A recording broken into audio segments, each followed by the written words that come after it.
Praman Bhakti Siddhanta Saraswati Goswami Prabhupada ki jai, Ananta Koti Vaishnavrinda ki jai, Namacharya Srila Haridas Thakur ki jai, Prem se kaho Sri Krishna Chaitanya Prabhu Nityananda Sri Advaita Gadadhar Sivas Adi Gaur Bhaktivinoda ki jai, Sri Radha Krishna Gaur Gopinath Sam Kund Radha Kund Giridhavan ki jai, Vrindavan Dham ki jai, Navadvip Dham ki jai, Swami Ito Bhaktivinoda ki jai, Ganga Mai ki jai, Jamuna Mai ki jai, Tulasi Devi ki jai, Bhakti Devi ki jai, Swami Ito Bhaktivinoda ki jai. All glories to the assembled Lord. All glories to the assembled Lord. Thank you very much.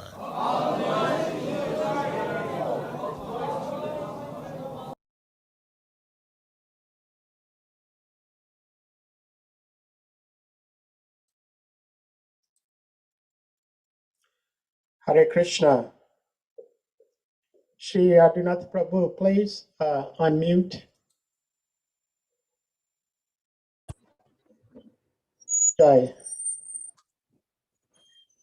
Hare Krishna, we welcome you all to today's Srimad Bhagavatam discourse. Our speaker today is His Grace YADHUNATH Prabhu. So after this intro, he will be taking over the captainship of the boat to sail us across the material ocean to the other world, the spiritual world. Hare Krishna, YADHUNATH Prabhu. Hare Krishna. Hare Krishna. So if you're ready, we're going to put the verse on the screen and then you may start. Okay. Hare Krishna.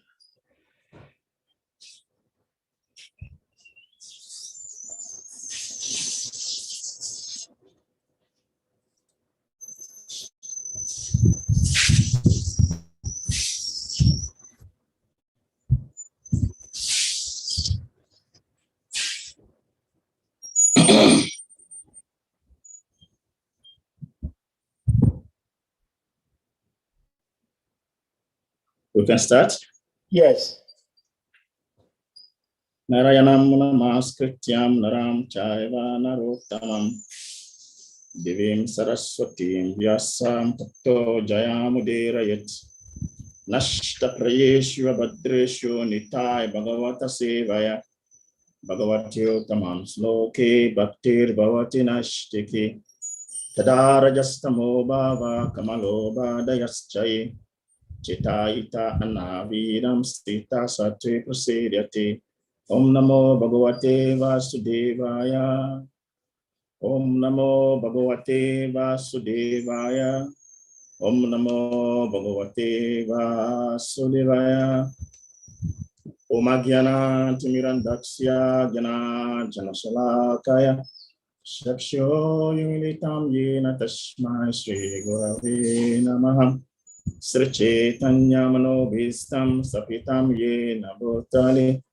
Swayam Rubha Khandamayam Dadanti Swapadantikam Krishna Karuna Sindho Dinabando Jagatspate Gopisha Gopika Kantarada Kantanamostute Tapta Kanchana Gorange Rade Vrindavaneshwari Vrishabhano Sutti Devi Pranamami Hari Pre Avancha Kapatro Vyascha Kripa Sindhuvya Evacha Patitana Pavanibhyo Vaishnavibhyo Namo Namaha Jaya Sri Krishna Chaitanya Prabhu Nityananda Shri Advaita Gadadhar Srivasadi Gaura Bhaktavinda Hare Krishna Krishna Krishna Hare Hare Hare Rama Rama Rama Hare Hare Hare Krishna Krishna Krishna Hare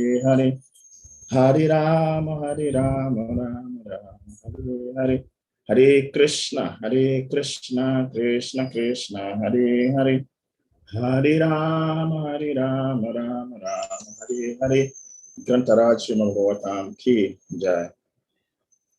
So by Vaishnava's mercy, we are taking our discussion today from Bhagavatam, Srimad Bhagavatam, first canto, 13th chapter, text number 17. Evam griheshu shoktanam pramatanam tadvihaya atyakramad avijnata kalaparamadustaraha.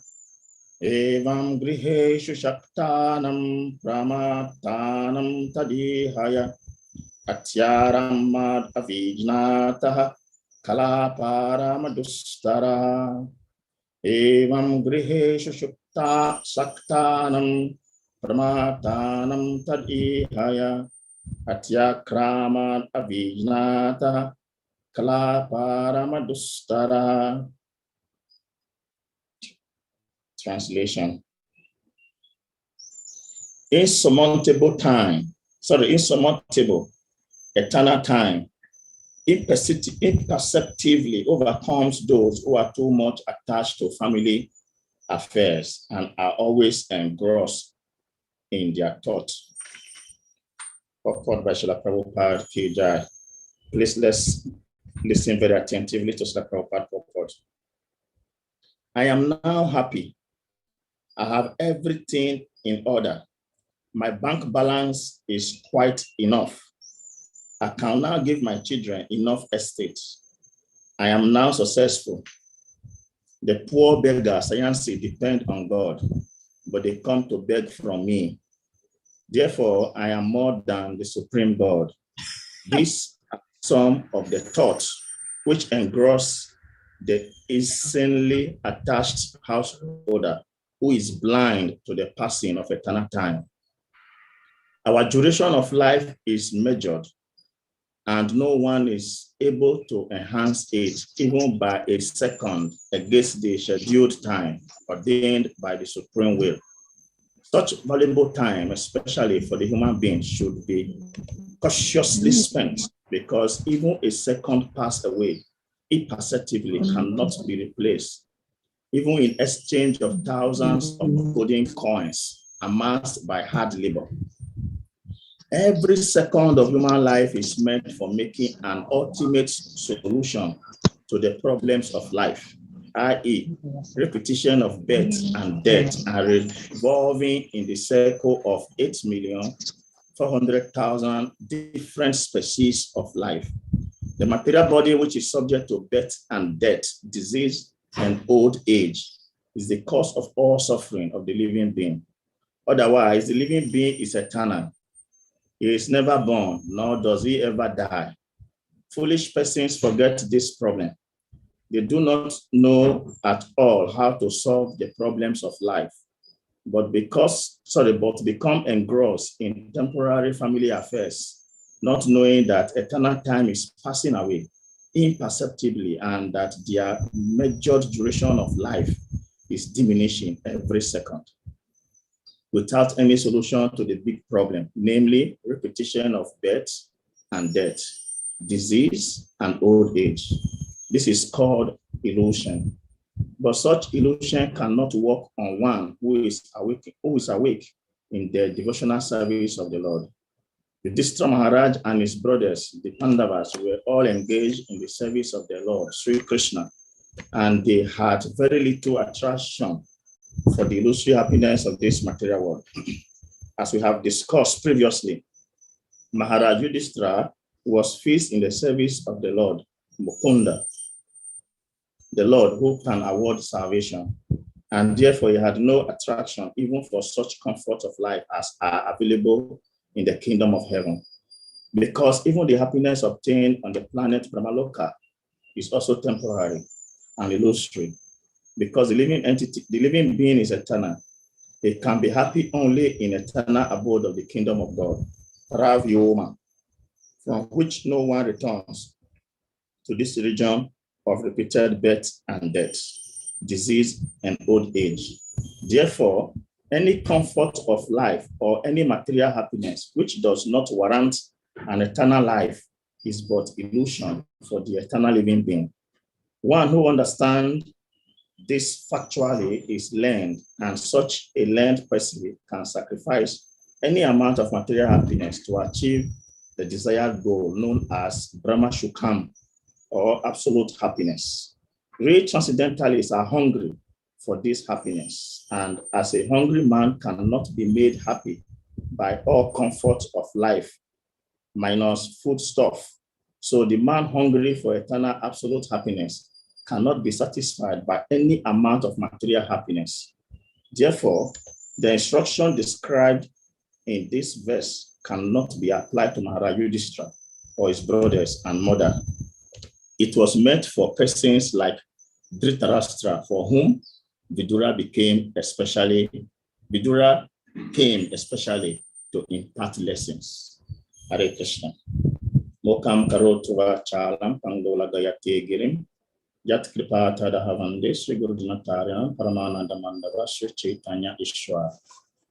Before repeating what I've been hearing, I want to take mercy and permission from Sri Sri Radha Shama Sri Jagannath Ram Devi Subhadra, Sri Gorintai, and from our beloved spiritual masters, it's confirmed that Charya is Divine Grace La Prabhupada, His Holiness La Bhakti Tita Swami Guru Maharaj, His Holiness La Karuchandra Swami Shisha Guru Maharaj, His Holiness La Bhakti Dhir Damodara Goswami Shisha Guru Maharaj, and from all wonderful devotees here assembled, that I be able to speak something for the glorification of the Lord and His pure devotees, for my purification and for the benefit of others.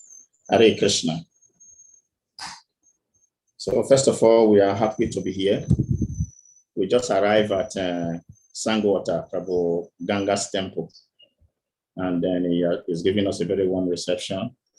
He has calmed our nerves, and we are happy that we have a father like him who is very benevolent and is ready to bless us at all times. So we are discussing Bhagavatam, first canto, 13th chapter, text number 17. From the beginning of this chapter, we have seen how Mahatma Vidura returned from his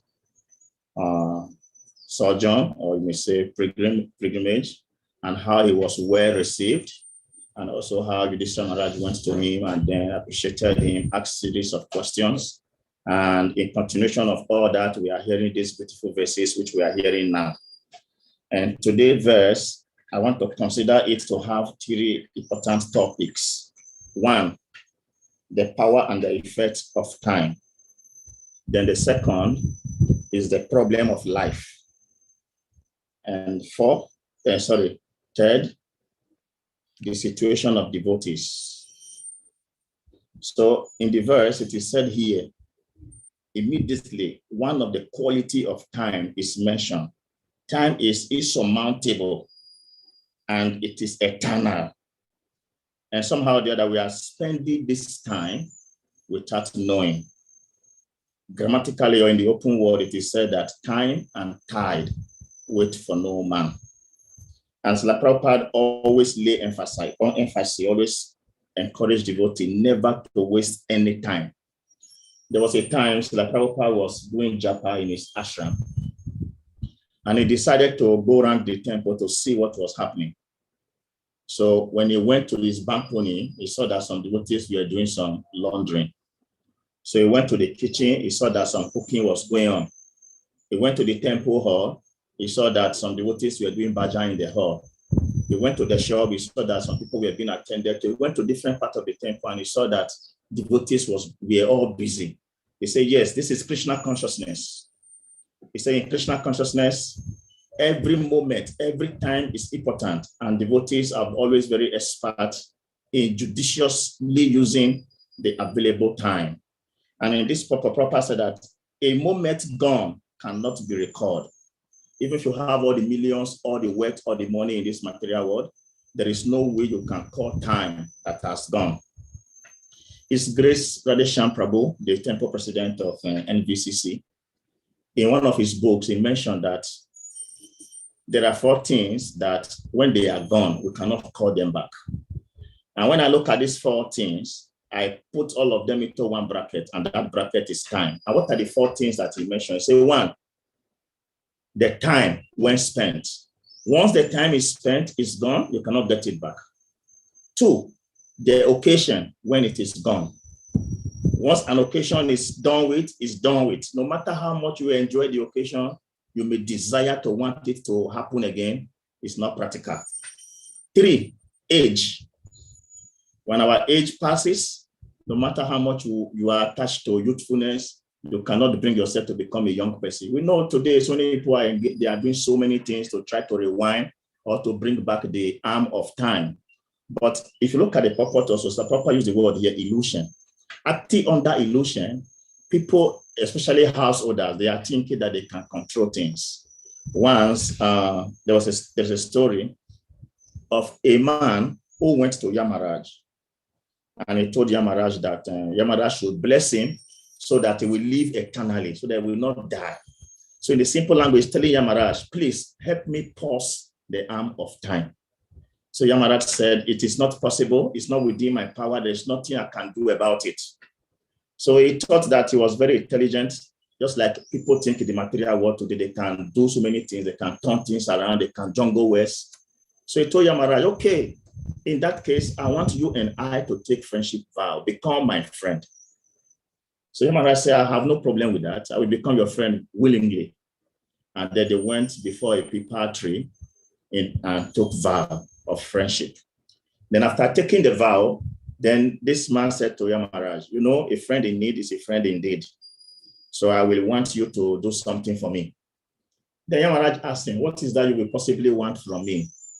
He said, I want that when my time is coming for me to die, when the time is approaching, you should send me a letter so that I can prepare. Yamaraj said, well, that is a very simple thing to do. You are my friend. So it should not be difficult for me to do that for you. I will send you a letter very happily. So the man went about his daily life as a householder. He was enjoying himself, thinking that now I have all the time by my side. I can do as I like. The time is there. And nothing will happen by accident. So he went on, gratifying his senses, living his life, doing all sorts of things, enjoying his life. And then in due course of time, he noticed that the black hair were gradually becoming gray. As a sense gratifier, as a householder, one of the Prabhupada class, the Prabhupada said that the householders, they spend their time in the daytime making money, looking for money, doing everything possible to make money. Then the night, they spend their time in having sex. So householders, we always want to scheme, they want to plan how to maximize and expand happiness and enjoyment. So this man, as a householder, when he saw that the hairs were turning gray, he felt in this modern age, so he went and bought dye and then colored his hair, made everything black. Then in a short time, he noticed that his eyes were failing.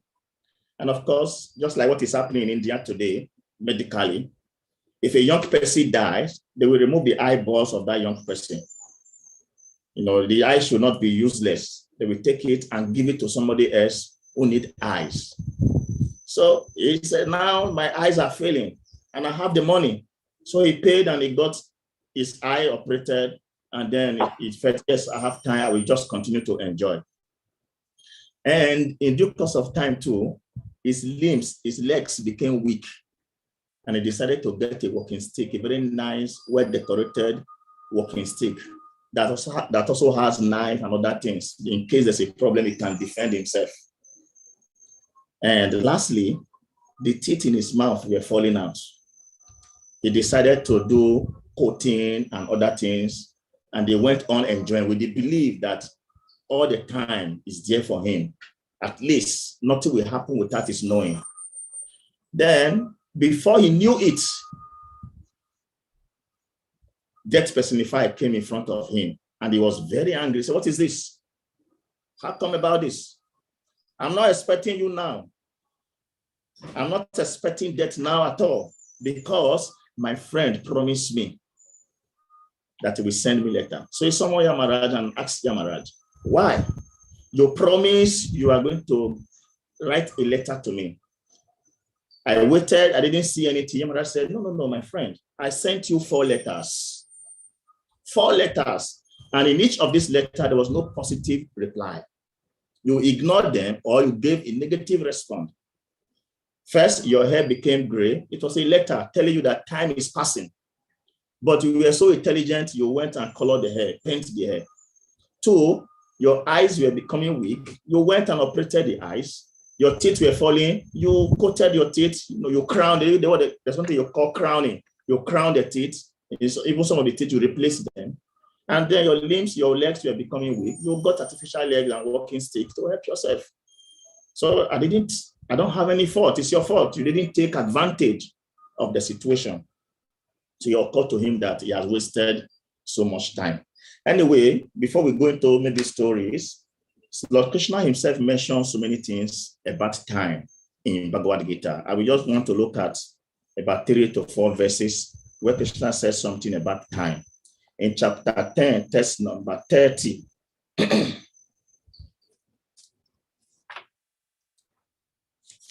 In 10:30, Lord Krishna said, among the Daitya demons, I am the devoted Prahlad.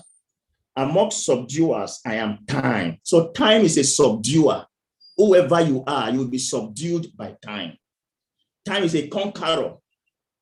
Whatever is happening today, people have name in the society, people have fame, they have power, they have connection, but time will force these things away from us. His Holiness Srila Radhanath Swami Maharaj gave a lecture, and in this lecture he said we are like bee. The honey bee, they work every single day, day and night.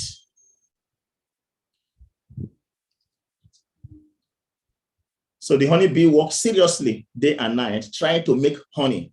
And in trying to make this honey, they perch on all sorts of things.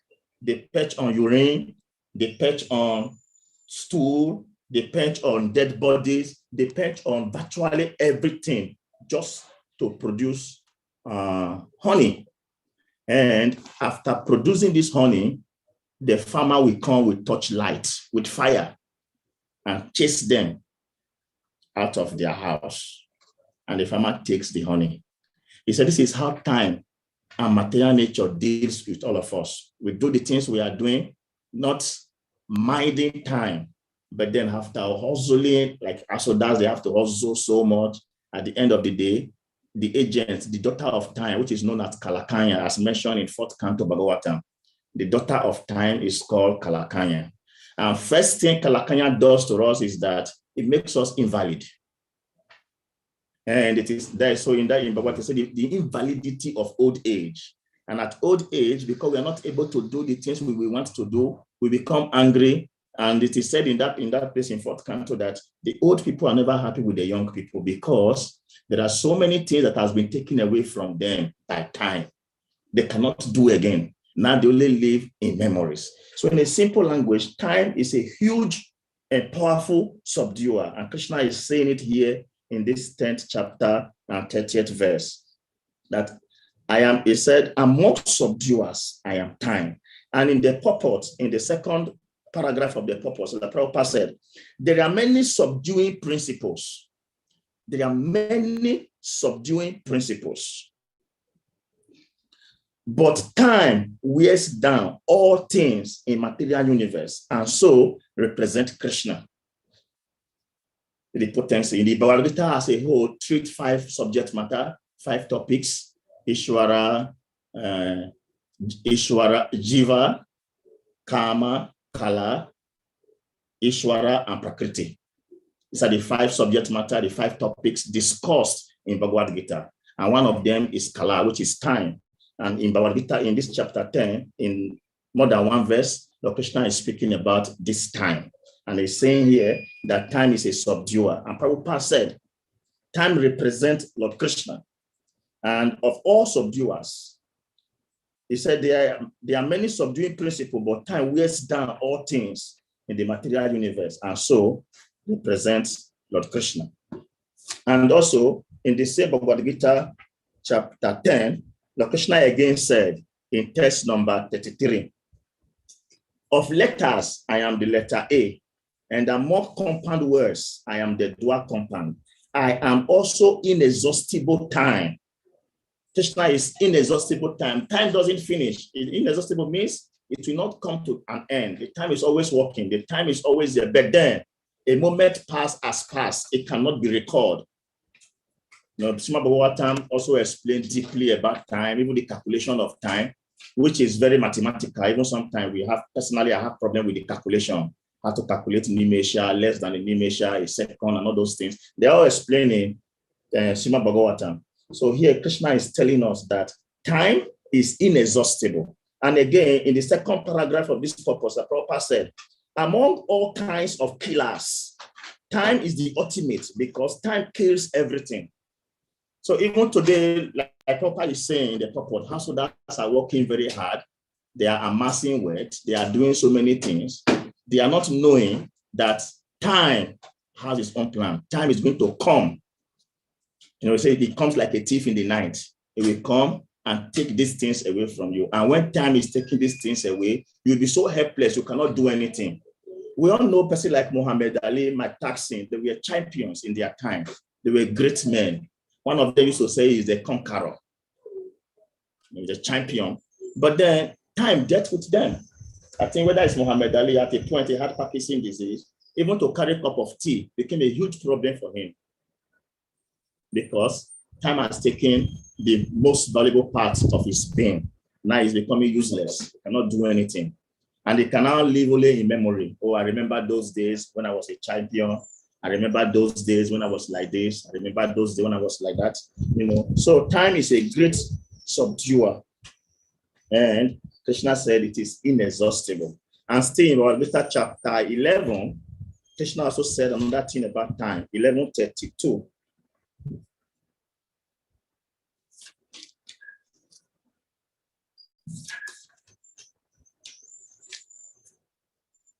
The Supreme Personality of Godhead said, time I am the greatest destroyer of the worlds, and I have come here to destroy all people with the exception of you, the Pandavas. All the soldiers here on both sides will be slain.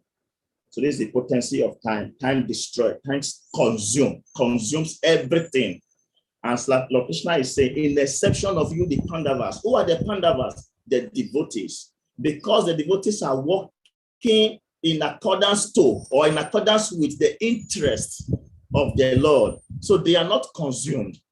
Krishna explained the nature of his kingdom. Krishna said, that eternal abode of mine is not illumined by the sun or by the moon, and whoever reaches there does not return. In the spiritual world, there is no time factor.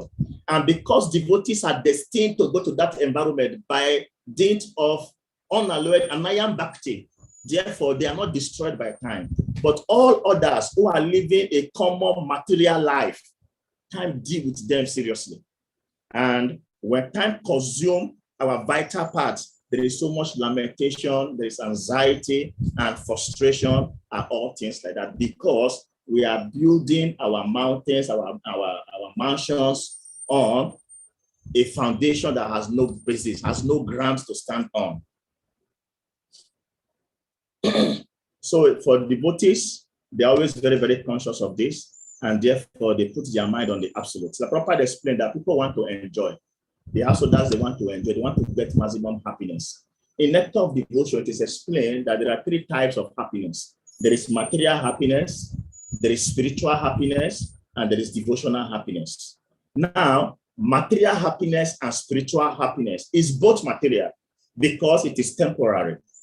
Why is it temporary? It's temporary because it depends on time. Lord Krishna said, time brings together, time separates. So there's a saying in the material world, 20 people cannot live together for 20 years. Time will remove one person or remove two persons. And I was just speaking with one of my fathers, one of my beloved, respected PRABHU, His Grace Ananta Acharya PRABHU. He said, all of us, we are on a queue. We're on a queue right now, standing. Once it is your time, you go out of the queue.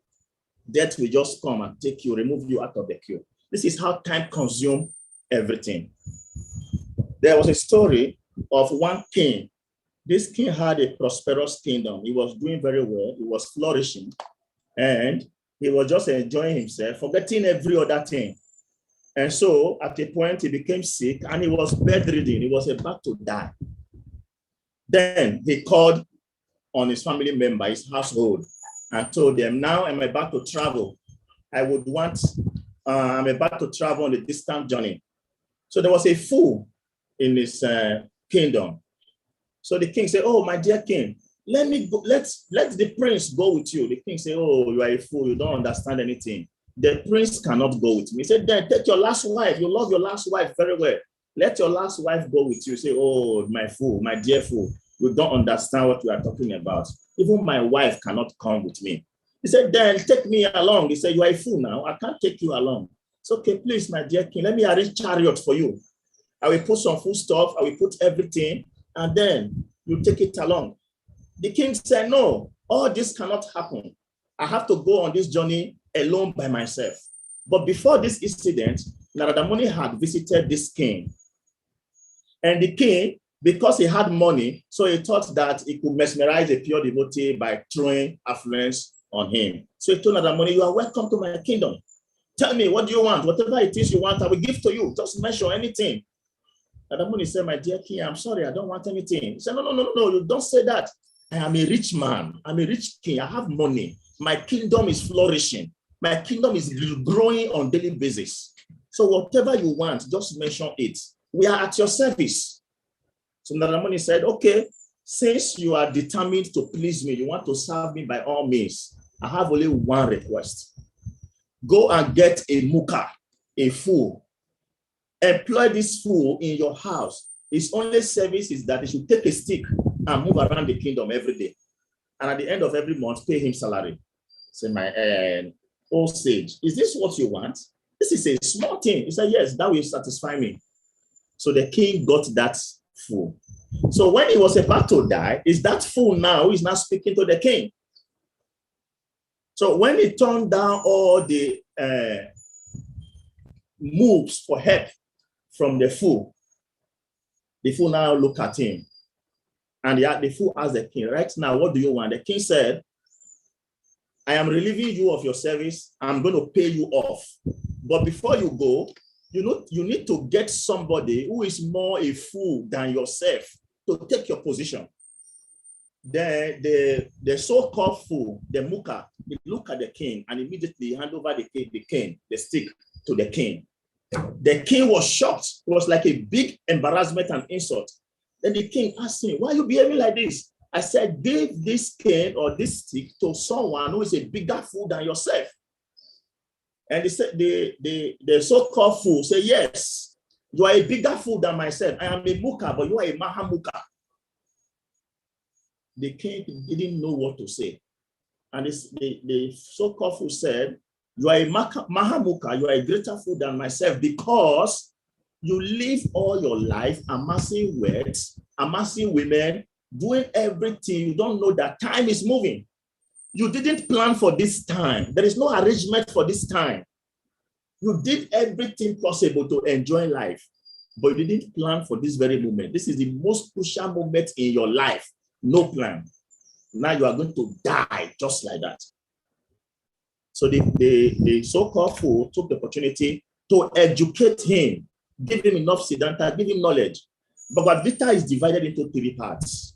The first part is chapter 1 to chapter 6. It is called Gyan. The second part is chapter 7 to chapter 12. It is called Bhakti. And the third part is 13 to 18. It's also called Gyan. So Bhagavad Gita is Gyan, Bhakti Gyan. Why does Gyan supersede? Why do we have more Gyan than Bhakti? It is said that Bhakti is so deep that you need enough Gyan, enough knowledge to be able to understand Bhakti. Therefore, out of the 18 chapters of Bhagavad Gita, only 6 chapters discuss Bhakti and 12 chapters discuss Gyan. And of course, even other contemporary scripture explain that people perish for lack of knowledge. And those days when I was in school, the motto of my school was knowledge is power. So this king had no knowledge. Many householders have no knowledge, and therefore they surrender themselves to illusion. PRABHU came and said, Jiv Jago, Gora Chandra Bole, Kutani the Jao Maya, Pista Chila Kole. Wake up, sleeping soul, wake up, sleeping soul. Who are the sleeping souls? Most especially householders who have surrendered themselves to sense gratificatory process of life. They are sleeping. He said, you have slept so long in the lap of this witch, Maya. Narada Muni was traveling with Lord Krishna. Because one day he told Lord Krishna, he said, you see, Maya, the God of love attacked me, and then I shielded myself, and I was not affected. I have immunity against the God of love. So the Krishna says, okay, that is nice, but let us go on a walk. Sometimes Prabhupada used to go on Japa walk when he want to explain certain things to the disciples. So now let's go on Japa walk. So as they went, they got to a desert. And Lord Krishna said, Narada Muni, please get me some water to drink. And when Narada Muni looked around, in that desert, he saw a well. And by the well side, there was a young lady. And this lady was trying to fetch out water from the well. So Narada Muni went to the lady. He looked at this lady. This lady was exclusively beautiful. She was beautiful. And Narada Muni lost himself, and he said to the lady, my dear lady, can I help you fetch water from this well? The lady said, if you don't mind, I don't mind. So Narada Muni took the pain and fetched water. It was actually not pain for him because he was happy doing it. So he fetched the water for the lady. And after fetching the water, he was just thinking in his mind, so I'm going to miss this beautiful girl. Then he said to the girl, to the lady, can I take this water to your house for you? The lady said, if you don't mind, I don't mind. So he took the water to the house of the lady. And when they got home, now Narada Muni was supposed to leave. Narada Muni was thinking, so I'm going to lose this beautiful woman like this. And he said to the lady, can I cook for you? The lady said, if you don't mind, I don't mind. And before you knew it, Narada Muni married this girl, and they had 8 children. Then one day, when the children began to trouble him, they were slapping him left and right. They were dealing with him. He now remembered that he was sent on an errand. He remembered Lord Krishna. He woke up from his slumber. He ran to Krishna. And Krishna said, this is it. You can see the amount of illusion. So Maya is very strong. And once a person is in Maya, you will spend so much time sinking deeper and deeper and deeper into Maya without knowing.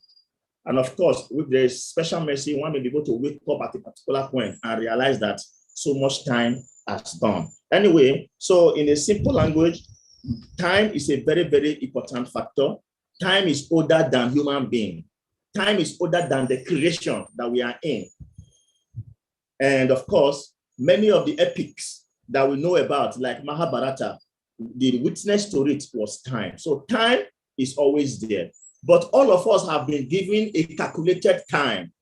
Scientifically, it is explained that every human being has a number of pulses per minute. I may be wrong, but Prabhu Sahadev, you know this better, whether it can only have 26 heartbeats per minute or something like this. So all this calculated into 1 hour, into 24 hours and whatever. And our scripture made us to understand that in this Kali Yoga, we have maximum 100 years. So your breath, your time, everything has been calculated. So once you lose 1 second, it is gone, it is gone. There is nothing that can be done about it. Therefore, Srila Prabhupada said in chapter 8, text number 5 of Bhagavad Gita, in the purport, he said, therefore, 8:5.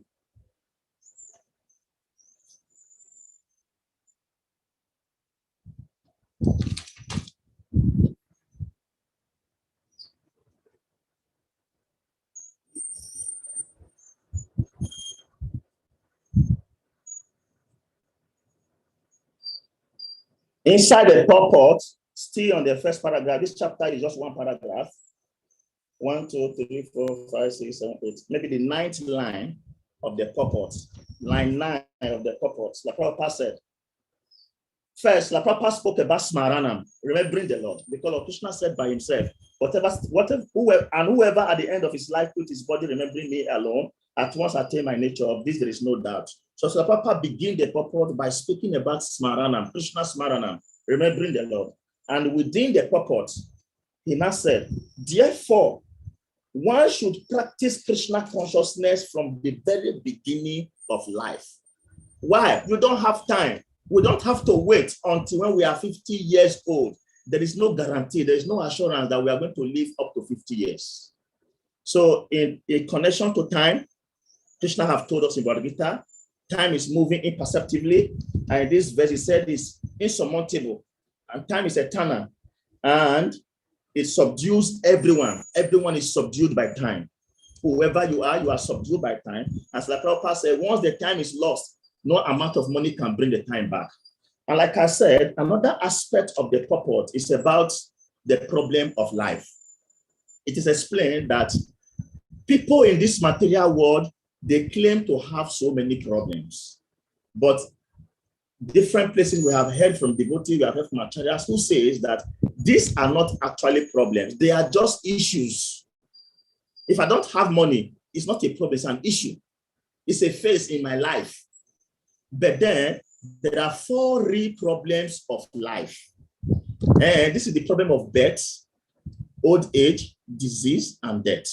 As the Prabhupada repeated these 4 problems twice in this purport, which looks like making an emphasis about the problem.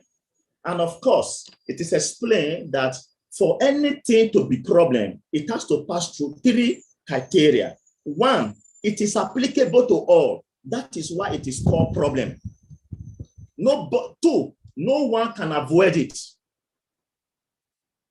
1, it's applicable to all. 2, no one can avoid it. And the 3rd is no one wants it. That is why it is called problem. You cannot avoid, it's unavoidable. You don't want it, and it's applicable to all. So it is a problem. So no matter how much we try to enjoy, so the Prabhupada explained, even the other kingdoms, like the heavens, like even Brahmalokas, even the heavens obtained on the planet of Brahmaloka is also temporary. So we are looking for happiness, we're looking for everything. And even Bhagavata said, from the highest planets down to the lowest planets, there are places of miseries wherein repeated birth and death takes place. That is the reason why devotees are not hungry for whatever kind of liberation. Whether you go to higher planets, you go to lower planets, you are wherever, pain is there. The problem of birth, old age, disease, and death is there. Science explained that when a woman is giving birth, it's like 240 to 250 bones are cracking at the same time. Not only that, what about the child in the womb? The child in the womb, right from when the soul enters, even before the soul enters, suffering is there, but no consciousness. But right from when this child becomes conscious, the child is suffering seriously. The mother takes hot water, hot tea, or takes alcohol like some women they do. Whatever they do, the child is affected. And it is said that the child begins to pray to Lord Krishna, please help me solve this problem. Deliver me from this environment, remove me from this hell. And once I appear in this material world, I will use the whole of my time in serving you. But because we are surrounded by so much enemies, even family members and parents, once we are born, immediately our parents start first thing after bathing you, they put breast, nipple on the mouth of the child, stop crying. Not knowing that even the cry the child is crying, the child is lamenting, this place is even worse than the belly. Now, we want to help the child to erase his memory. So we put breast in the mouth of the baby. And he said that that particular breast, that first breast is very nutritious. And as the child begins to grow, we begin to bring toys and so many things around this child. And gradually, the child forgets and they begin to engage in material activities, does so many other things. And then they will now have to pass through the next problem, disease, old age, and eventually he dies. It is said that birth is very painful, but death is also equally very painful. At least we may not have experienced death. It's just like sometimes Papa was preaching, he was talking about this in sex life, the danger of sex life, the pain in sex life, and all the rest. And somebody challenging, hey, Swami, why are you speaking like this? What is your evidence? Do you have direct experience of this? So the Prabhupada said, I may not have experience, but my disciples have experience. So we may not have experienced some of these things, but there are different parts of the scriptures that explain how these things work. Even medically, there are explanations. So it is explained that when one is dying, first your throat will be clogged, will be choked up, the mucus will block your throat, you can't talk properly, you can't breathe properly, and of course, when you are taking your final breath, you will have maybe like something like cardiac arrest. You can't breathe very well. Sometimes they have to call doctor to try to resuscitate you, to try to bring you back. And many times people go like that. Medically, it's explained that every dying man must have a cardiac arrest. It could be 1 minute or 2 minutes before they eventually give up. Because at that time, medical science may not know this, but our scripture explained that at that time, some chain has been put in the neck of this person and is being pulled out of the body.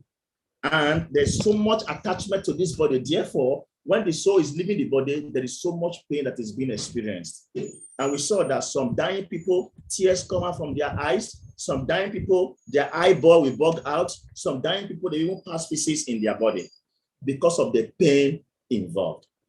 And we were reading Bhagavad Gita, chapter 6. I'm sorry, I will not be able to remember the verse exactly. So the Prabhupada explained that when devotee quit this body, they will quit the body even without knowing. They will not feel it. They will not know that they are leaving the body. They will not feel the pain. Why? Because they are deeply involved in Krishna consciousness, in devotional service, that everything is already taken care of.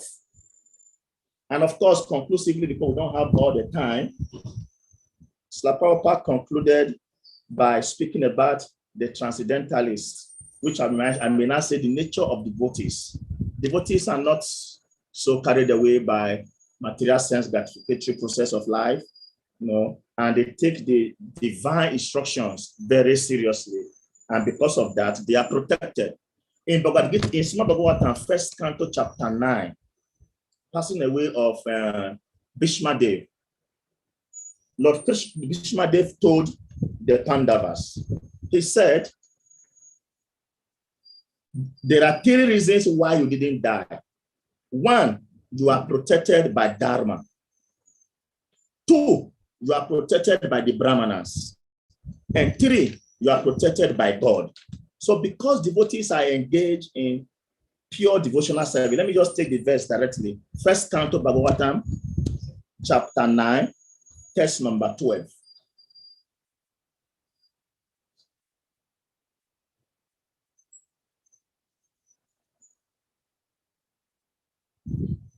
Dear Bhishma Dev said, oh, what terrible sufferings and what terrible injustice you good souls suffer for being the sons of religion personified. You did not deserve to remain alive under those tribulations. Yet you were protected by the Brahmanas, God, and religion. So because devotee is protected by Brahmanas, which include a spiritual master, like His Holiness Bhakti Damodara Goswami Maharaj wrote a book, and in that book he said that even if the whole world is falling on your head, if you have the mercy of the spiritual master, nothing will happen to you. So when we mention Brahmanas here, the spiritual master, the pure devotees, they are all included. And second, he said God, which is Krishna. And the third is religion. Therefore, intelligence means that we should hold these 3 very dearly, very strongly. We should take our Brahmanical culture and even the Brahmanas in our environment, the pure devotees, we should be careful how we deal with them because they have the ability to protect us. And we should worship Lord Krishna wholeheartedly. And Krishna mentioned in Bhagavad Gita 9:34 and 18:55 and 65.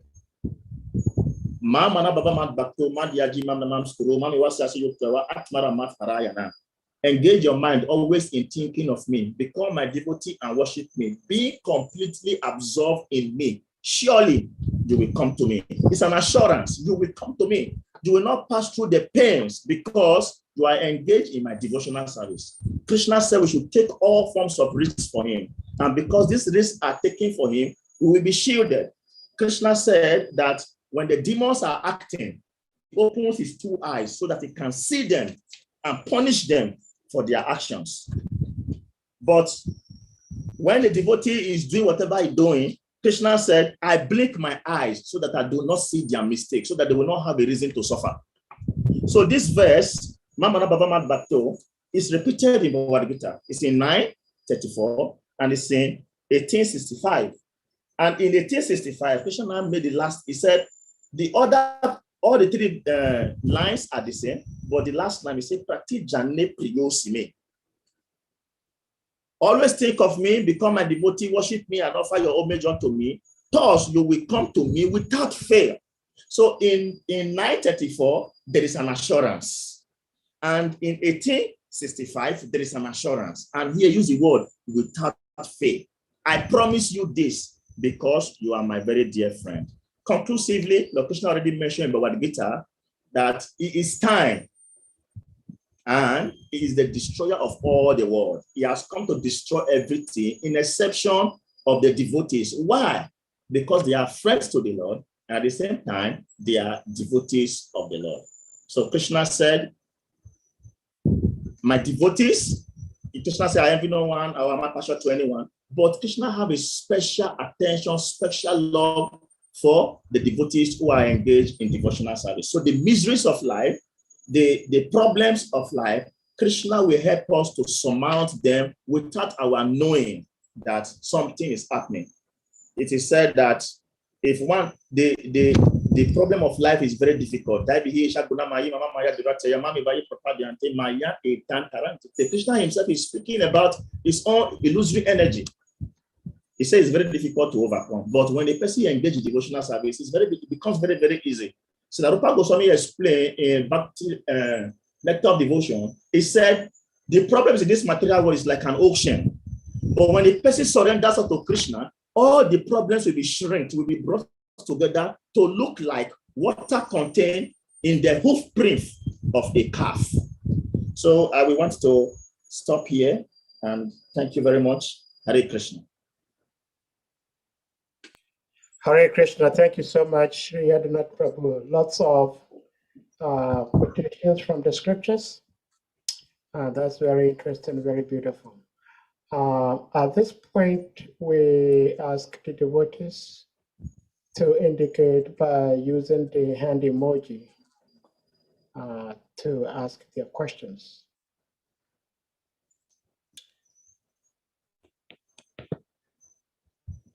Any question, any comment? Shri YADHUNATH Prabhu, you were talking about the dangers of being a grihasta. I mean, it's not just you speaking, you're speaking from the scriptures. Lord Kapila himself also speaks so heavily about the dangers of household life. Now, during the day, we toil so hard, and then we lose so much of our blood. And then at night also, like you were saying, householders engage in a relationship, thereby also losing their blood. And this way we die. So what should householders do? Should they stop working? And should they stop seeing their spouses? Hare Krishna. Hare Krishna. Well, Krishna consciousness is all accommodating. If we do what we do in Krishna, yes. I was listening to one lecture by Srila Prabhupada. He said, if you want to play music, play through Krishna. If you want to dance, dance through Krishna. If you want to gratify your senses through Krishna. And in Bhagavad Gita chapter 9, verse number 27, Lord Krishna said, Yat karosi, yat ajnasi, yat juhosi dadasi yat, yat tapasyasi kunteya, tat purushwa, tat mad arpana. Whatever you do, whatever you eat, whatever you offer or give away, it should be done as an offering unto me. And many times, the Prabhupada said that we don't need to quit our activities. We only need to dovetail our consciousness. We should work on our consciousness. So whatever we are doing, we should do it in Krishna consciousness. Krishna said in Bhagavad Gita that I am that sex life which is not contrary to religious principles. So if we are acting according to the stipulations of the scripture, we can do anything, but we are covered because we are acting according to the way the scriptures say we should do it. And of course, it is mentioned that if a householder cannot provide for his family, he should not marry. If you don't have money, don't marry. So you should be able to work, earn money. But the work you are doing also can be work in Krishna consciousness. You don't have to engage in cheating and things like that. Everybody should work according to their varna. The Brahmanas, they earn their means of livelihood with their knowledge. They may not advertise and then sell their self, but as they are speaking, giving the knowledge, people who are grateful, who are touched by how they are giving the message, naturally they will bring something. Some people will bring money, some people will bring gifts. They will bring so many things. Today, I know some people, devotees who are householders. I know one young devotee, his name is Amarendra Prabhu. He's very young, but he's traveling. People are giving him tickets. He's a householder. But because he's acting as a Brahmana, he identifies his Varna and is following it nicely. People are being touched and they are responding, they are reciprocating. And then for the Vaishyas, they can go into business.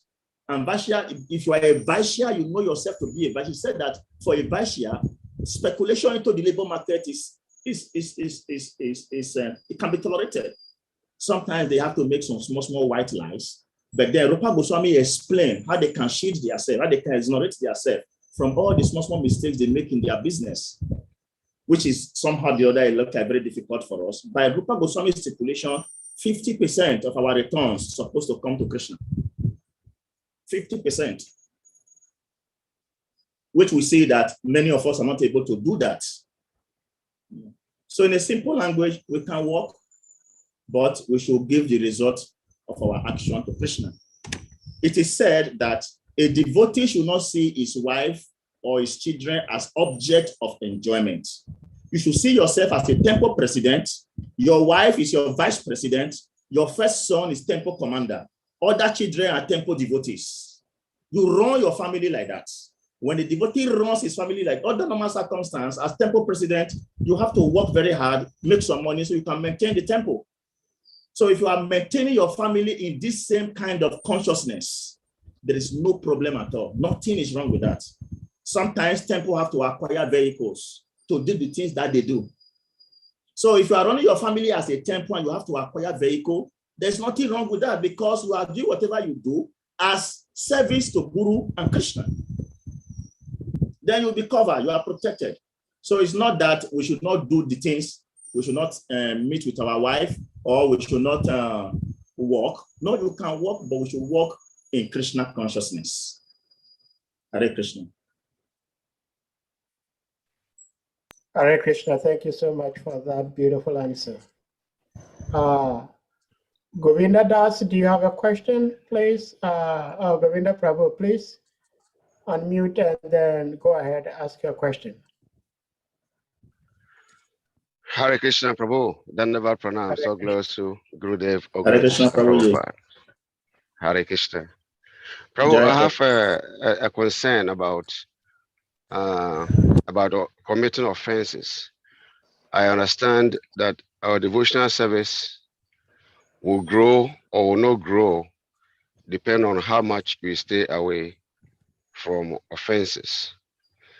And the living entities are kept in the material world because of the same offenses against our true nature and against our Supreme Father, Krishna. So the offenses must be avoided by all means. It must be avoided. Now, you just quoted that Krishna says he is sex life. That is not contrary to the religious principles. So, for Grihastas,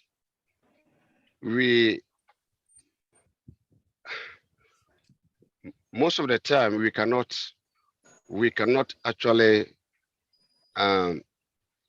do our sex life according to the religious principles. The religious principle is that sex life is meant for procreation. So if you want to have anything to do or you want to mate with your wife, there has to be a consciousness of bringing forth children. And that can be used as a service to Krishna. Otherwise, it's sense gratification. And if it is sense gratification, it's apara. And apara is the activity that is far away from Srimati Radharani. So the question is, if we sleep with our wives, not with the aim of bringing forth children, is that an offense? Because there are 4 regulative principles that we have to follow as a practitioner devotees. And so if you go away from that religious principle of not producing children,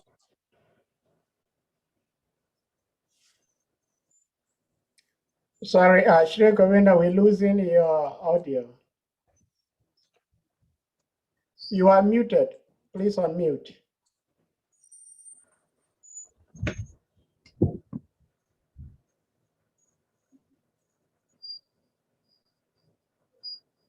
Hare Krishna. Can you unmute?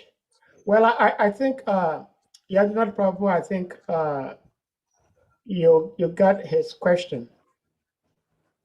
Okay, yes, Prabhuji. He was adding something to it, but I think the essence is already known.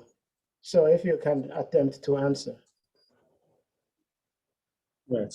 Hare Krishna. Terrible. So we take it from the last part of the question about sex life. So that Prabhupada, when he started this movement, he gave us 4 regulative principles. And he said no illicit sex. And illicit sex means sex outside of marriage. One time, the Prabhupada was preaching to devotees, and he was teaching about this 4 regulative principles. So the devotees became disturbed, and they said to Prabhupada, Swami, these principles are very difficult. So Prabhupada said, what is difficult about it? I said, no illicit sex. I didn't say no sex. I said, no illicit sex. Is that difficult? The person said, no, Swami. I didn't say don't drink. I said, no intoxicant. Is it difficult? He said, no, Swami. I didn't say don't play games, but I said no gambling. Is it difficult? He said, no, Swami. I didn't say don't eat, but I said don't eat meat. Is it difficult? He said, no, Swami. So emphatically, Prabhupada stressed on illicit sex. One should not engage in illicit sex life. And of course, Srila Prabhupada said, if we are running our family like a temple, we don't even need to quit home. Vedic culture explains that at the age of 50, one should give up the family and leave home. Now, let us come to practicality of it. Many devotees, they practice brahmacharya life because they joined the movement late also, maybe at the age of 20, 25. Some of them practice brahmacharya life for another 15, 20 years. And at the age of 55, some devotees at the time they now married. And Vedic culture says, when you are leaving home, your first son should be 25 years old. Now, we don't have a child who is 25 and 25 years old. So if you are leaving home, who will you leave the child, your wife, for? Although it is also explained by Chanakya Pandit. He said, if there is no son that is up to 25 years, the woman should go back to her father. Now, many of us marry women who are not devotees. So if we now want to leave home because we are staunch devotees, and then now our wife has to go back to their parent, what will happen to their devotional service? It is explained in logic that there are 2 things. 1, what is correct? Then 2, what is realistic? Something may be correct or wrong to do, but at the spur of the moment with the situation at hand, it's not realistic. One should do what is realistic at a time. And of course, what matters most is what we are doing is the consciousness. I will not be able to speak too much about this because this same issue was raised before. And there's so many devotees said so many things. Until that day, the Prabhupada was the one giving class. So many things were said. And His Holiness, like Krishna Maharaj, has to come and even ask the question, who said so? And they have to look for the verse. And eventually, in a simple language, he said, if I remember very well, that it has to be done in Krishna consciousness, something like that. So I don't have full authority to speak so much about this. But if a science or a guru is answering this question, he may answer in a different way. But with my little knowledge, I just have two things which I use as reference. Prabhupada gave us 4 regulative principles, and one of them said no illicit sex, meaning no sex outside of marriage. And the second part, Prabhupada said, if we are running our family as a temple, we are taking care of our children, everything as devotional service, we don't need to leave home. So if you are at home, you have to act as a householder. That is my understanding of it. The first part of the discussion or the question was about apparat, offenses. Yes, as Prabhu put it, offenses are very grave, and one has to be very, very careful not to commit offenses. Before I go to this, like I use the word, we should do what is realistic, what is practical. In Bhagavad Gita, Lord Krishna said to Arjuna, what will repression accomplish? If you have a desire for something, you are trying to sit on, you are trying to press it, it is repression. And with time, you will explode, there will be issues. So it's good to do whatever we do in moderation. You can choose on your own how moderate you want to go. And I think also in that day, during this discussion, somebody also made a statement like that. He said it's an individual thing, we have to decide on it. And of course, it is explained in Brahmacharya in Krishna consciousness that your success in spiritual life as a Brahmachari depends only 30% on celibacy. What about the remaining 70%? So Prabhupada said, these 4 regulative principles are not the end, but they are the means. And he said, these principles only bring you to the level of human being. Because ordinarily, Ahara, Nindra, Baya, Mantiu, eating, sleeping, mating, and defending is animal activity. But when we now come to the level of regulating them, we now come to human level. And in the first verse of Nectar of Instruction, inside the purpose, it is said here that the first principle for every Swami, for every devotee, is to control his senses. That doesn't mean the senses cannot be engaged at all, but they should be engaged in the right way. It should be engaged in Krishna consciousness. And if I can put this well also, Srila Bhaktisiddhanta Saraswati Thakur Prabhupada mentioned that if we have sex and we have children who are Krishna conscious, then he's ready to have sex 100 times, something like that. Yeah. So even the act of bringing child at all, if we think about it, it's an offense on its own, because you are bringing a soul to this hellish planet to come and suffer. And it is said that if you are not able to groom and train these children that they become Krishna conscious, then it's an offense which you have to answer, you have to pay for it. And in the Bible, it is mentioned, in order to avoid, in Corinthians in the Bible, it says, in order to avoid fornication, let every man have his own wife and let every woman have her own husband. And he said, it is better to marry than to burn. So you see that is why Prahlad Maharaj said that household life is like a bottomless pit. Once you enter, you keep going down. And that is the reason why the scriptures and the acharyas guide us. Don't become a Griha maiden. Don't live in a household life as a place of enjoyment. Whatever has to be done there, even as a brahmachari, whatever we are doing should be done in regulation, in moderation. This is how much I will be able to say about that aspect. Last time when this topic came up, so many senior devotees, I think even Prabhuji, you spoke something that day also. And then the other part is the offensive part. We have to be very, very careful about offenses. There's a statement made in one of the Puranas by Srila Purushottam, by Lord Parasuram. He said, an offense cannot be forgiven after it has been committed. And I refer myself to the Bible. When David committed the offense that he committed by taking another man's wife and having a child with her, the child became very sick. David was fasting and praying. He seeked the face of the Lord, and the Lord spoke to him. I have forgiven you, but I will punish you. So even when we seek of forgiveness, some forgiveness may be there, but some punishment will definitely come to reform us. So intelligence means that one should try as much as possible to avoid offenses. And of course, offenses also have their class. And it's also explained that one of the most dangerous things also is that we are so absent-minded that we don't know what is offense and what is not offense. So in a simple language, every single person, including myself or starting from myself, we really have to be very careful. Probably use the word aparad. Aparada means without rada.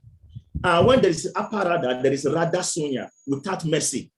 Once there is offense, it means no rada, no mercy. Even when you try to do atonement, in that same first verse of Letter of Instruction, Papa spoke about, it condemned all the various kind of atonements that people do in the material world. It condemned all of them. So the summary of everything, whether we are speaking about offenses or we are speaking about sex life, the summary of everything is that whatever we do, we should be Krishna conscious. The most important factor of our activity is the Krishna consciousness of it. Once we are doing what we are doing in Krishna consciousness, Krishna himself have a way to filter it. Srimati Radharani have a way to present it to Lord Krishna. Even when there are some faults, he will present it in her own way. Hare Krishna.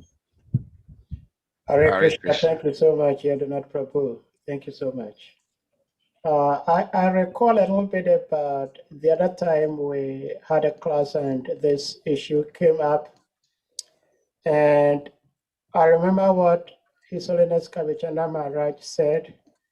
Actually, he came on when the class was over. But it worked out so beautifully how he came in, because he came to resolve a problem we were having that day.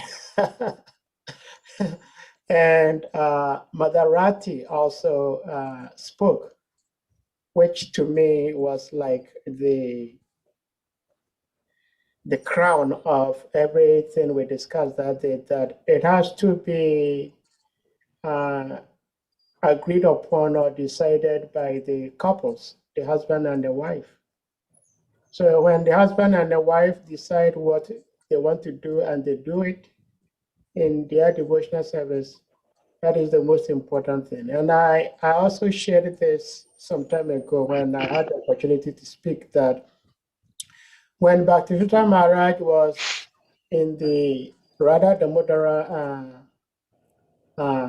team party where they were distributing huge books, he was performing lots of austerities. He would sleep like maybe just 2-3 hours, eat just 2 fingers of banana. That's all he eats.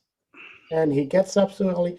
But others found it too difficult, so they wanted to leave the party. And when he got to know about it, he adjusted his tapasya, because the essence is engaging others in devotional service. So if a man or woman becomes overly strict to a point that the spouse has to leave devotional service, then you ask yourself, did you help the person to remain a devotee or not? So I think Madharati's conclusion is what I keep in my kneecap. I don't keep it even in my head, in my kneecap, that the man and the woman will have to come together. They decide what they want to do, and then they do. So thank you so much. Anadi Nidanam. Prabhu, please unmute. Yeah, Hare Krishna Prabhu, thank you very much for giving me the opportunity. And Hare Krishna to Yadhunath Prabhu. Prabhu, my question is, Talok, I would like to know, first of all, you spoke about the story you narrated about Yamaraj, a friend of him visiting him. And he sent him a letter through gray hair, booms, and other stuff. So Prabhu, I know of one planet, the Sagittarian planet, whereby, in fact, they don't even have gray hair and stuff. So how does time signal them over there? And moreover, I wanted to know, this from the highest down to the lowest are places of miseries. I would like to know, this Vana Ashram system that we are practicing here, is it also practiced in other planets also? Hare Krishna. Hare Krishna, thank you very much. Whatever happens here is applicable to other planets. So the Varnashrama is there for the whole human society. Whatever planet you find yourself, the system is there, and it has to be followed. And of course, like you mentioned, there are some places where people don't grow gray hair. In this present Earth planet, there is one country, I cannot remember, the sun doesn't set. 24 hours, there's always daylight. I don't know, there's a country like that. If somebody can remind us, there's one country, all the time there is light, no evening, no night. So one may not be wondering, so how do we calculate time in this place? That is why in this verse, and in some other verse in this in Bhagavad Gita, Krishna used the word imperceptible. Imperceptible means that it's working, it's going, you are not knowing. Environment where there is day and night, it's okay, it's good for you. If you're fortunate to be in an environment where people grow hair, gray hair, it's okay, at least there's some good signs for you. But there are some places where you may not notice anything, but that doesn't mean time is not moving. And if time is not moving, how come that in those places also they have their calendar? They have days of the week, you know, and the month and things like that. So the time is always moving. Always the time is working. In there's a song, one of the song our song, Vaishnava song that said, "To me Shwari Shwari Shwara Bhajendra Kumar." When you read that song from the beginning to the end, it says, "In accordance to the will of the Lord, the sun rises and sets. Lord Shiva is doing his responsibility." He mentioned all these things. So it is by the divine arrangement of the Supreme Personality of God that time will always be there. And we are told in this purport that time is the representative of Krishna. So there is time everywhere, irrespective of the planet, whether there is sun there or there is no sun there, or people grow gray hair or not, there is always time. Time is there. And people know, everybody know, because in every plant, in every country, there is calendar. People know they have days of the week, days of the month, and things like that. So we cannot say that we don't know, or how do we calculate? The calculation is there, and people are following. Hare Krishna. Hare Krishna. Yes, the calculation is there. That's why we are able to tell whether we are in the day of Lord Brahma or in the night of Lord Brahma. So we know. Thank you so much, YADHUNATH PRABHU. Anyone else with any question? Shri Govinda, okay, please unmute. Since we are climbing up to the heaven planets, I have a quick question there. You know, here on our Earth planet, there's a process that we give birth to children. And also, there's a process of dying. May I know, how does this activity happen in a heaven planet? How do they give birth? And how do they die? Hare Krishna, Prabhu. Hare So Krishna. first, it depends on which of the heavens, because there are so many heavenly planets. Even Siddhaloka is one of the heavens. And it's mentioned that in Siddhaloka, they don't even necessarily have to have sex for them to give birth. The grace, because they already attain mystical perfection. So it's a planet for mystics who are accomplished. And when they want to die, they don't die because they are sick or there is disease or whatever. They choose when they want to die, which Lord Krishna also explained in chapter 8. They how to sit, the posture you should take, I should gaze on the nose, I should check some constellation and things like that. So the mystic siddhas, that particular verse in the Bhagavad Gita is meant for the siddhas, for the yogis. So in their planet, they can properly apply this nicely, and it works for them. So they choose the time they want to born, they choose the time they want to die. And we also saw that even in this our Earth planet, there were some personalities that they didn't even have to have sex life come together for them to produce a child. So it depends on the planet, but I just want to use this Siddhaloka as a case study. So in Siddhaloka, they don't necessarily have to come together. Somebody want to die, it's just a matter of you sign out. Okay, now I want to die. You sit in posture, you follow the constellation, the muhurta. They say Ora muhurta. You follow the right muhurta and you leave the body. So this is how much I can say in this regard. Hare Krishna, thank you. Krishna. Thank you. Well, scripturally, Krishna says, Abrahma Bhuvalna Loka. So that means from Lord Brahma's planet to the hellish planet. All Please, these, Prabhu, go closer to the mic. I can't hear you well. sorry, all these mysteries are present wherever we go within the material world. Whether we are in Brahmaloka, we are wherever. Once we are within, the only difference is the process. Like you said, those in Siddhaloka, they are mystically powerful, so they can use their mind to bring forth a child, whereas we on earth cannot. And when we die, they also die, but the way they die is different, but it's still a death. So thank you for. So what about Brahma Loka? Well, that is Yadhunath Prabhu is asking. You are giving class. you speak, and then if anybody else wants to say something. Yeah.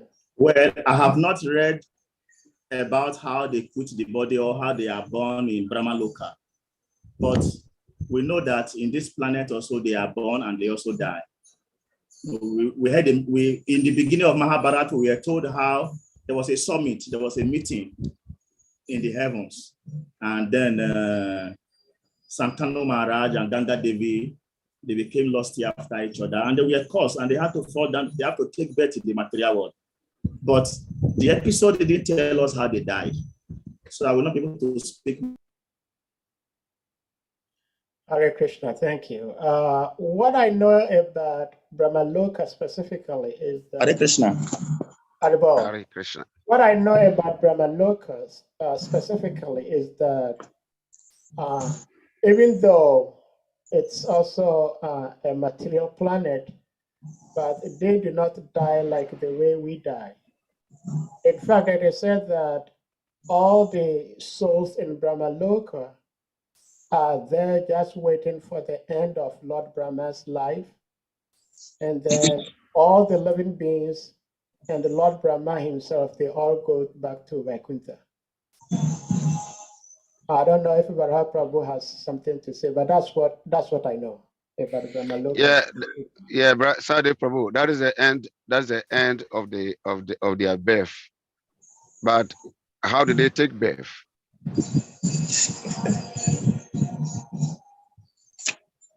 Well, Yadhunath Prabhu, will you take it? How did which people take birth? Which people? In Brahmaloka. I already said that I don't know how they are born. Oh, I cannot. Yes, I have not read about it. Yeah. Maybe if there's anybody in the house who will want to help us on this, we appreciate.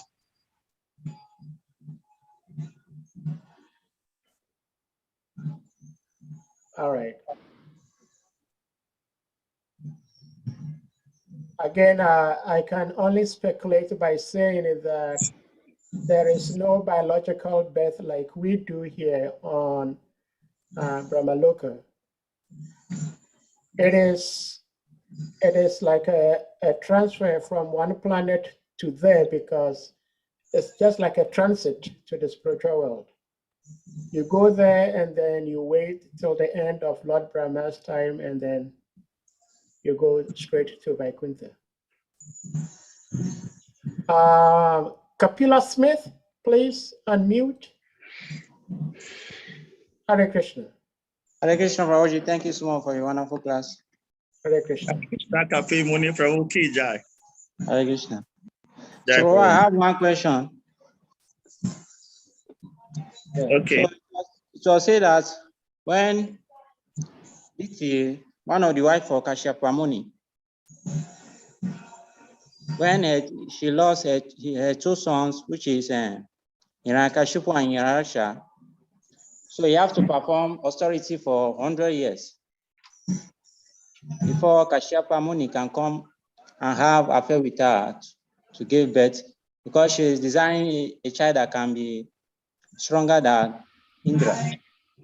So my question is, Why is it that both of them, they are husband and wife?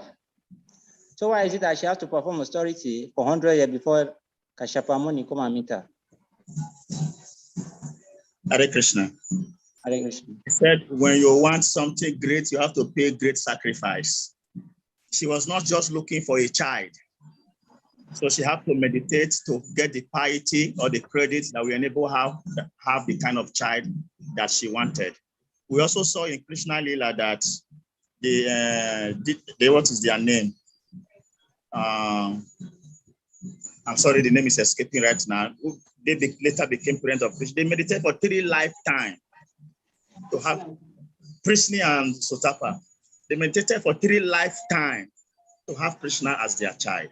So even if you or me want to have a Gardava or want to have Krishna, it is piety that determines. In 4th canto Bhagavatam, it is mentioned that the kind of child you get, the kind of wife you get, is either a blessing or it's a curse. What determines the kind of blessing you have and what determines your curse is your activity, the amount of pious credit that you have. And that is the reason why there's Gabodana Samskara.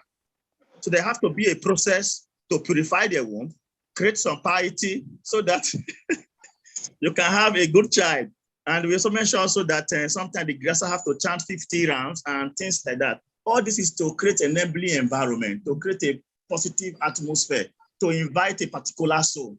So it's not just something you do by accident. His Holiness Bhakti Damodara Goswami Maharaj always tell us that we should not just give birth. We should not give birth to children who are less than Brahman in quality.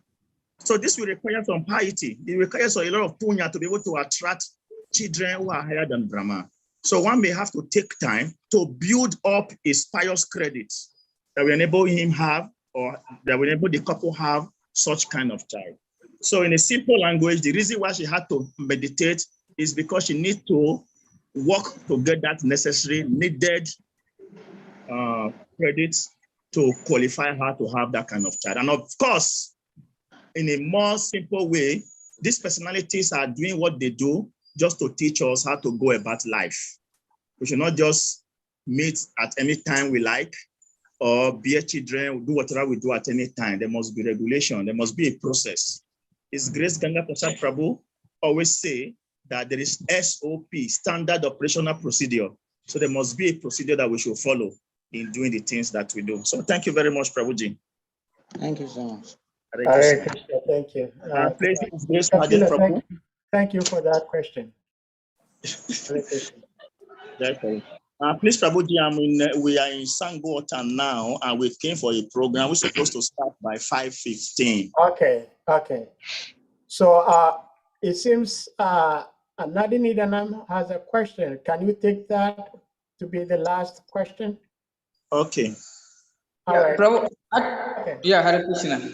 Actually, it's not a question, but I think your answer that you gave to Prabhu Govinda, this thing, question, is very not speculation. Actually, that's the answer, because I'm partaking in a Bhakti Shastri. So I remember asking the same question to Prabhu Chaitanya Prema, and he gave me the same answer. So your answer is not a speculation. Actually, they say that is how they took birth and that is how they died. They don't die in between their time frame. They wait until the death of Lord Brahma. So that's just a chip in. So Prabhu, thank you. Hare Krishna. Hare Thank Krishna. you very much. Okay, so our speaker, Yadhunath Prabhu, we really thank you so much for the in-depth class you gave today. And even though you have other engagements, but you still made it here. So at this point, we're going to ask all the devotees to please unmute, and then we chant to beg Hare Krishna to express our appreciation for Prabhu's presence here today. Jai. Hare Krishna. Hare Krishna. Hare Krishna, Hare Krishna, Hare Krishna Hare. Krishna, Hare Hare, Rama Hare Rama Hare Rama, Rama Rama Hare Hare. Thank you very much. Thank you very much. Hare Krishna, Jai. Jai. Thank you. Govinda Prabhuji, thank you so much. Hare Krishna, Prabhu. Thank you. Hare Krishna.